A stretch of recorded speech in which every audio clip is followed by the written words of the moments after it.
You got nothing. Square one. But you know the business. And I know the chemistry. You want to cook crystal meth? You and me. That's right. Oh, this is a good look for you. And you're maybe only the world's second biggest homo. Would you shut up and help me? Oh, yeah. Oh, yeah. Work it, baby. Work it. Turn that off!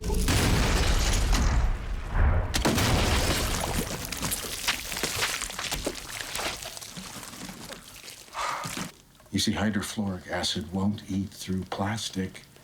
It will, however, dissolve metal, rock, glass, ceramic. So there's that.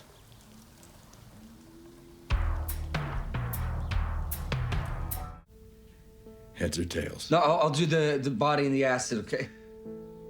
Heads or tails?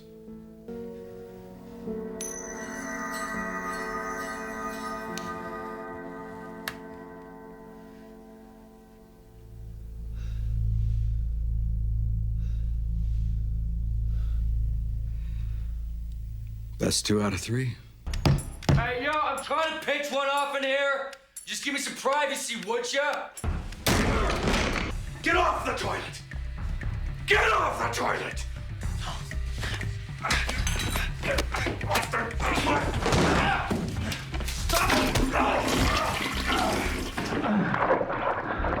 We're not going to need pseudoephedrine.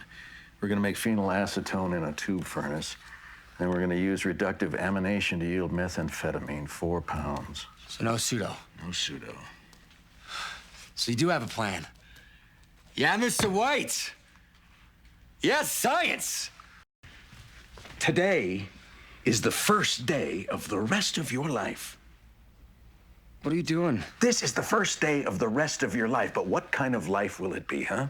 Will it be a life of fear, of, oh, no, I can't do this, of never once believing in yourself? I don't know. For more exclusive video, go to amctv.com.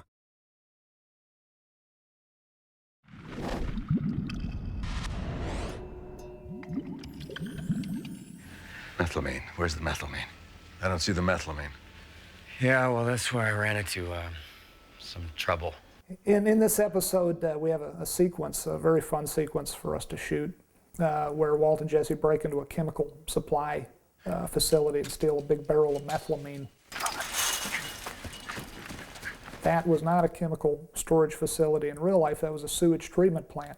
And it was, you know, it smells like a sewage treatment plant, and we spent all night out there. You know, it's funny, a lot of people would probably disagree with me, but I see our series as kind of a comedy. It's got a lot of humor to it, and that's on purpose. And whenever we can believably add humor to the scene, to the episode, I'm all for it. Of course, they're wearing their funny ski masks, which our wonderful costume designer, Kathleen DeToro, had handmade, you know, just for that sequence. I wanted big pom-poms on top of the hats, and to make them look, you know, slightly, or maybe more than slightly ridiculous. Look at theirs. Sometimes comedy makes the tragedy go down a little easier, makes it a little more palatable. You know, because at the end of the day, this is a story about a guy dying of cancer who's cooking crystal meth. So, you know, we need to leaven it with a little humor, or else it'd be unwatchable.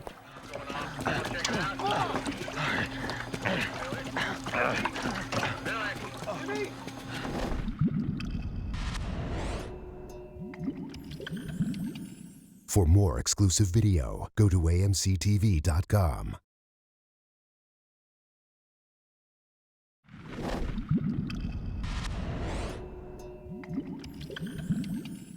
Look, Skylar. Not yet. Please, I have the talking pillow.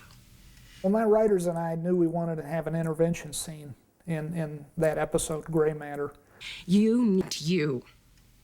I tell you, that scene, for my money, is probably It's not the flashiest scene in our series, you know, that would be, you know, blowing up Tuco's headquarters or the RV out in the desert or something like that. You know, Anna, Dean, Betsy, RJ, all of them just nailed it over and over and over again. It was like watching a stage play. All I have left is how I choose to approach this. It's tough being on a set with actors this good because when they're being funny, it's hard not to laugh and ruin a take. For God's sakes, Walt, we're just sitting out there having a cookout like nothing's going on. And in that sequence, there were people misting up. Big, tough grips, you know, a couple of them. And folks on the set, I was getting teary-eyed. Just, you know, you can't help it. I choose not to do it. It was really amazing to watch. I was so proud of every member of our cast.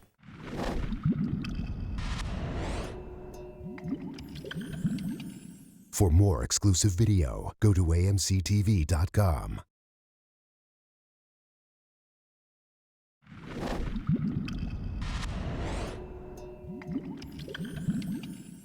Walt's hair was falling out pretty badly, and I think he just said better to shave it all off than have it hanging in clumps. Walt is making these little choices, some big, some little. Big choice, bad choice is cook meth. Little choice is to not wait for all his hair to fall out, but to take ownership of it and shave his head bald. We have this wonderful footage of Walt shaving his head on camera, and it would have been nice footage to have in our show, but you have to keep things moving. There's only so much time you have, 48 minutes to tell your story. It's wonderfully dramatic footage. The look in his face is so stirring, moving. It's a very moving scene.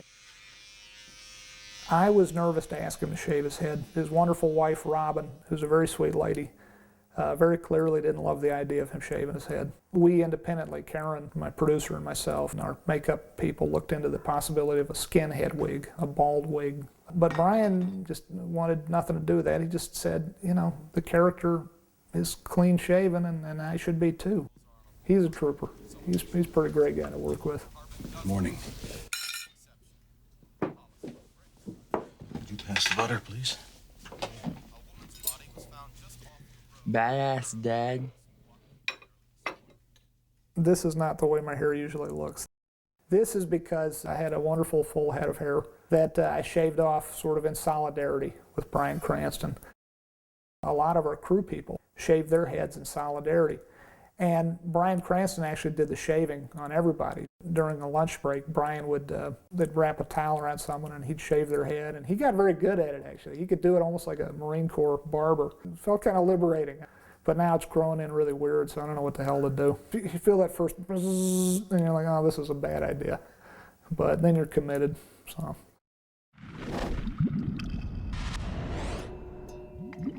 For more exclusive video, go to amctv.com.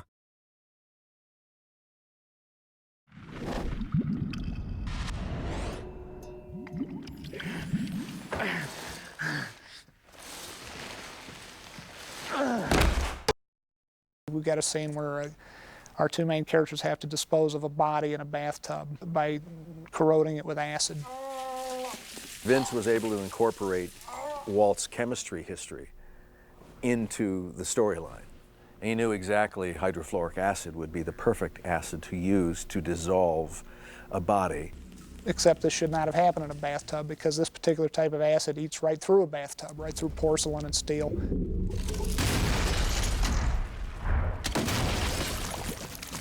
The human body, 185 or 90-pound man, is completely dissolved into a gelatinous mess.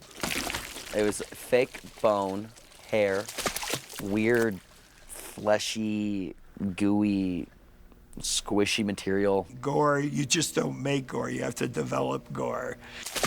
So we developed this, tested it, tested the thickness of it. We tested adding things like his gold tooth. Your instinct takes you naturally to, oh, make it worse, more teeth, give me another clavicle, you know, more goo. It really started to make me nauseous, didn't it? Yeah, no, I mean, it just really felt like... It's like being 8 years old again. except getting paid for it.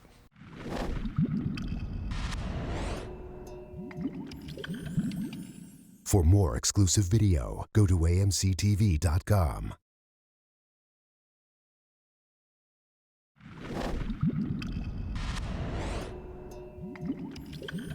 Chemistry is the study of matter. When I first came up with the idea for Breaking Bad, what I really knew I wanted to do was create a character who was a perfectly nice, decent, likable guy who, through forces that he feels like are beyond his control, is forced to do something really reprehensible. One of the worst things I could think of that he could do would be to cook crystal meth. Methamphetamine is a very potent drug. It just wreaks havoc. You know the business, and I know the chemistry. You want to cook crystal meth? That's right. We had the DEA consultants throughout the pilot, which were extremely helpful to us, really wonderful guys that help us set up our labs. We had people from the street even to set up their version. The chemists of the DEA have to actually know how to cook meth in order to deconstruct it and verify that it is indeed meth. We had a DEA chemist help us on the day we shot, give us this step of the process, and we'll have it foam up. You know, we'll put some carbon dioxide in it, and our chemist would say, yeah, exactly, good job. That's how that looks. We don't want it to be a handbook to the audience of how to create meth, but we want to show the intricacies and really what can go wrong with it. This has to be a show about the consequences of a really bad decision. I do not think that it glamorizes crystal meth at all. I think it shows it in its absolute truthful form, and it's not pretty. The long term is that this is an evil, awful drug, crystal meth, and it creates a tremendous amount of damage to society.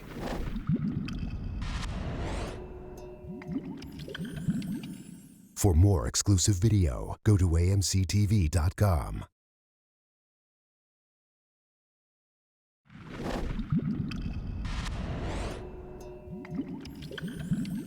I need you to focus and... Hey, sit down! Sit down! Damn it, Hank! Yeah, well, sorry, babe. I'm just, you know, kind of in the middle of something here. Okay, sit down! Sit your ass down! Comprende? You two, sit down! Siéntate! Okay. Hank, you know, knows a little bit about everything, but not a lot about anything in particular. But he is a good DEA agent.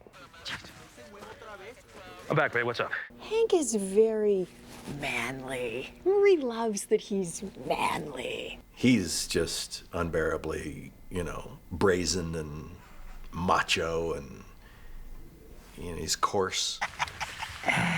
Dean and Hank are like twins. Hello, Zippy. He has got that guy down so well. I think it's a pair of old, comfortable shoes for Dean. You just slip right in them, and away he goes. So it looks like meth, but it's too damn white. The Drug Enforcement Administration has been a wonderful asset to us. We've had their help in setting up a DEA raid on a meth lab.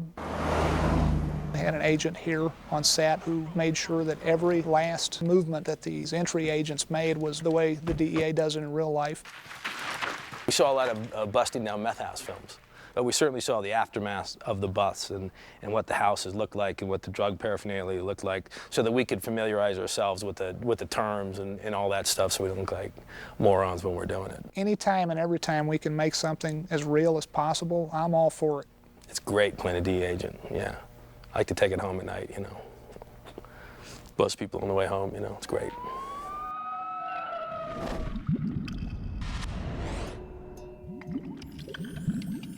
For more exclusive video, go to amctv.com.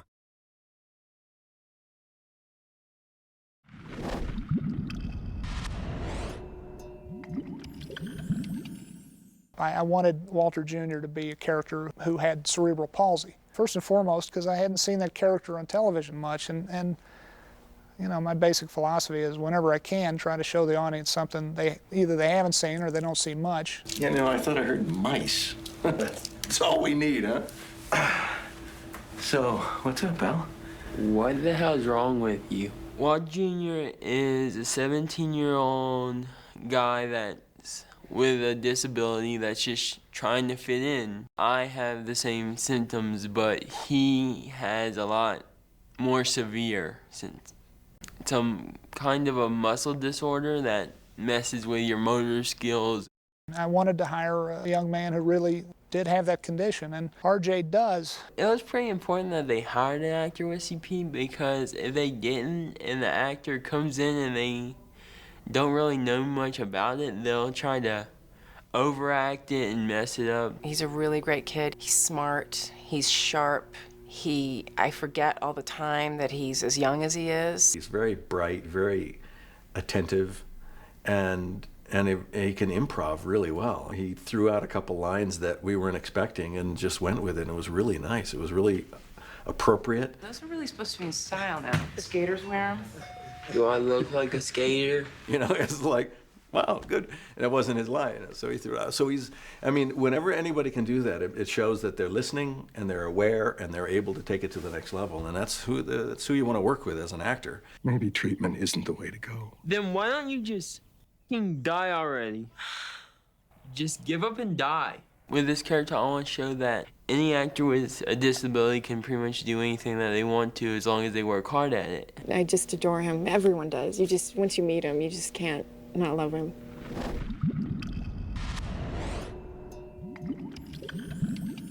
For more exclusive video, go to amctv.com.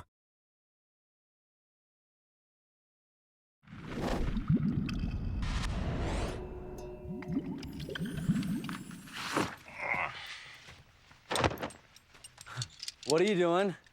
These are my good clothes.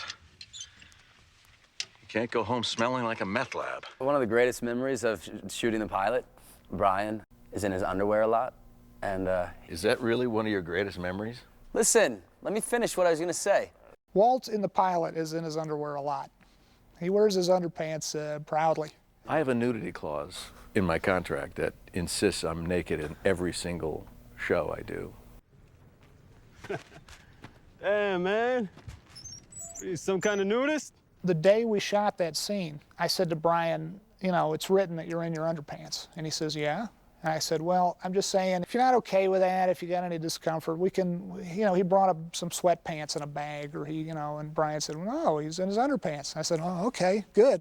And then he said to me, what kind of underpants would Walt wear? And I wanted to say, you know, tighty whities. And before I could, he said, well, it should be like tighty whities, right? Jockey underpants, because they're stupider looking. You look more vulnerable wearing them. You gotta hope it's gonna be one of those iconic images that kind of sums up the show. This kind of everyman character in his suede wallaby shoes and his underpants with a .45 in his hand, ready to take on whatever comes over the rise, over the hill.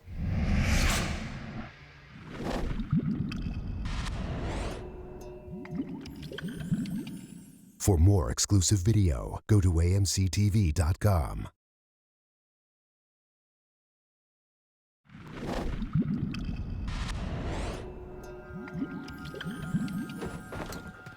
Walt uses an old RV that he bought in the pilot as a rolling meth lab that he and Jesse cook in. Thank goodness, Bryan Cranston is quite a good driver. There's a lot of footage in that pilot in which Bryan is actually driving the RV. You know, they're like big boats, and you could turn an RV 360 and it'll just kind of float this way or float that way. And action van. The RV we used, I think it was built in 1983. A very nice older couple had driven all around the continental U.S. in it. And they were very proud of it, and then they sold it to us. And we pretty much destroyed it. And I always worried when I'd go to the set every day that these poor elderly folks would be driving past one day and say, oh, those are the folks we sold the RV. Oh, God, what happened to it? You know, so. RVs are funky, you know, they haven't really perfected that thing. It's still an outhouse on wheels.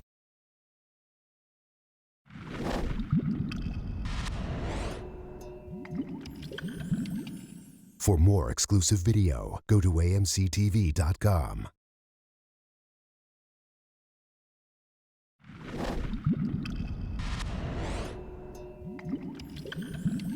And then you walk in here and you bring me more meth? Woo, that's a brilliant plan, isn't it? You got one part of that wrong.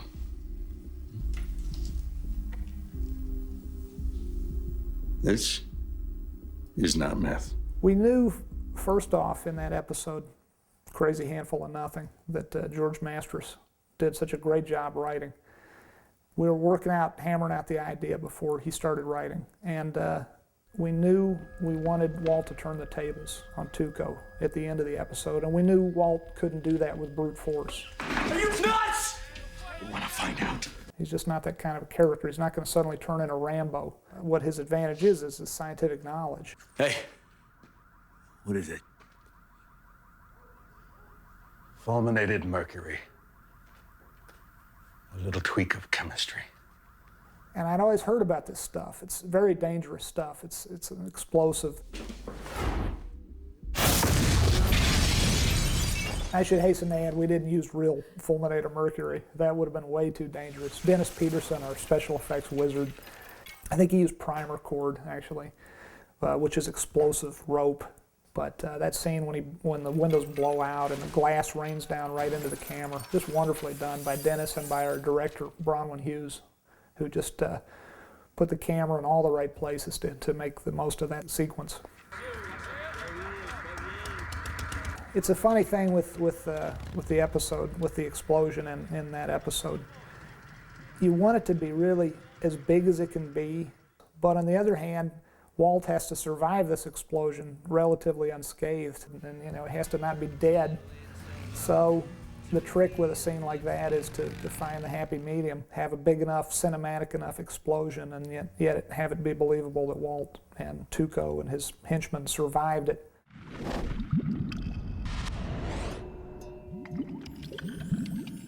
For more exclusive video, go to amctv.com.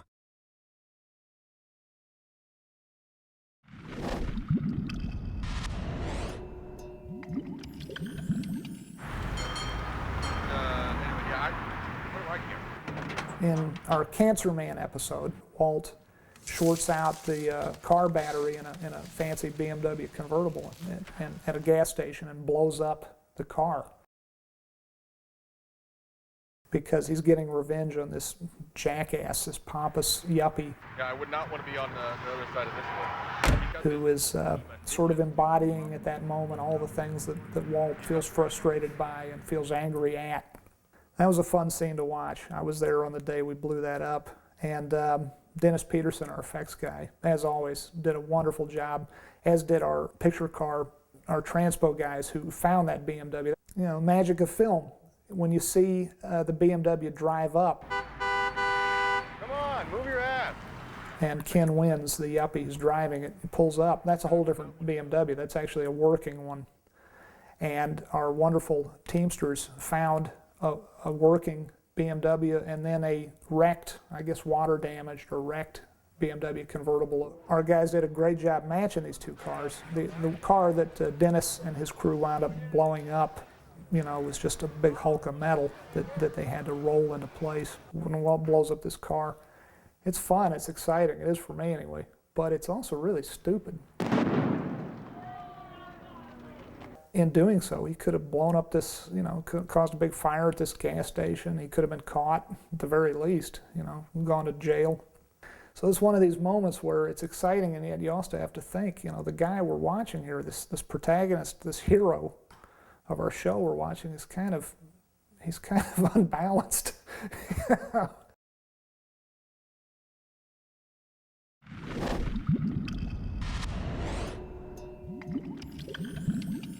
For more exclusive video, go to amctv.com.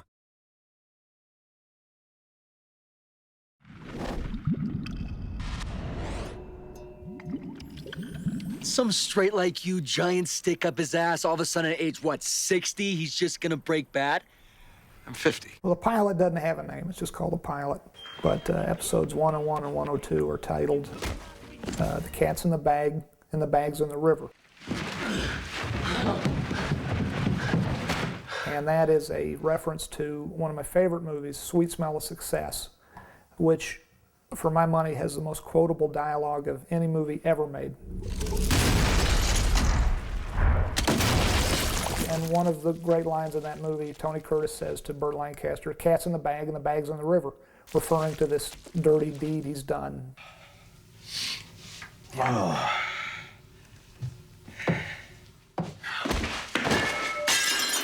episode 103 is called Cancer Man, which is kind of a shout out to the X-Files, which I worked on for many years, and it refers to one of our most popular bad guy characters, who alternately went by Cigarette Smoking Man or Cancer Man. Episode 104 is titled Gray Matter. Gray Matter refers to, of course, Elliot Schwartz's company name, and also to the idea that Walt is living in this gray in-between world that he's found himself in due to his ventures into criminality. Want to cook? But then in 105, we get back to movie quotes. $50,000. 105 is titled Crazy Handful of Nothing. I'm all in. Nope. Not falling for it, buddy. I fold. A handful of nothing. And when George Mastras, our writer on that episode, came up with that title, I didn't know what it referred to. I was like, what the hell is this? And I felt stupid when he told me it's one of my favorite movies. It's Cool Hand Luke, starring Paul Newman. I want all of it. Peter Gould, our writer of our last episode of the season, titled his episode a no rough stuff type deal. 70 grand. What did you say? I didn't realize that that was a reference to Fargo, the movie Fargo. I believe the title a no rough stuff type deal relates to the episode in that Walt thinks he's going to impose his will on this meth enterprise he's entered into. In other words, he's going to make sure it's a no rough stuff type deal. It's just business. And he's proved wrong at the end of the episode. Whoa! Damn, man, look at that, look! For more exclusive video, go to amctv.com.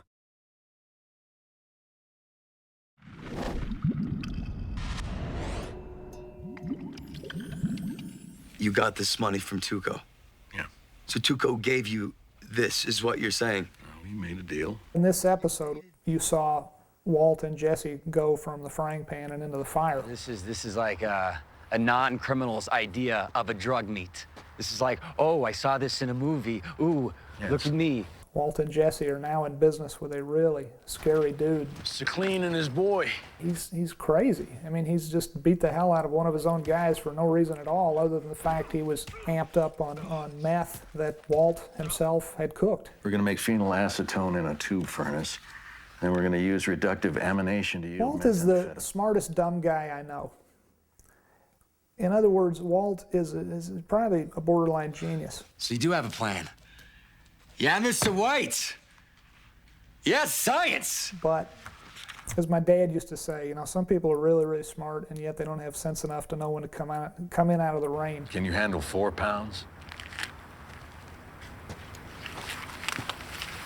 Listen, old man, talk is talk, but owing me money, that's bad. In an odd way, Jesse, who's kind of been the guy who failed Chemistry 101, the acolyte, the young student here, he's much wiser in this episode than Walt is. How much cash do you need? More. He's asking a very sage question. How much do you need? He's not as greedy as Walt is. What did you just do?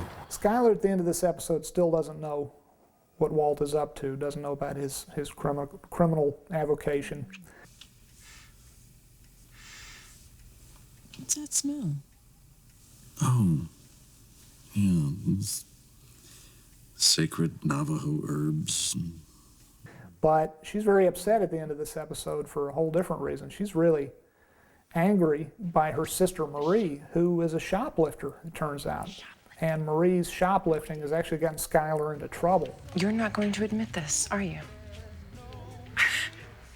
I can't really admit to something when I have no knowledge of what it is that I'm admitting. And, you know, what if he gets caught? You know, what happens then? The money is forfeit. It's going to the authorities. He'll wind up with nothing. It'll ruin his family. He may spend his last few months in prison.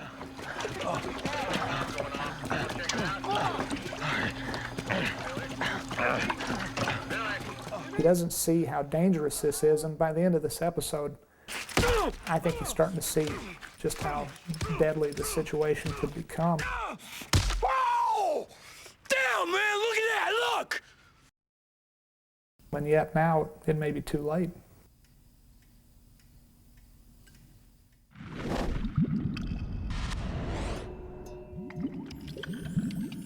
For more exclusive video, go to amctv.com.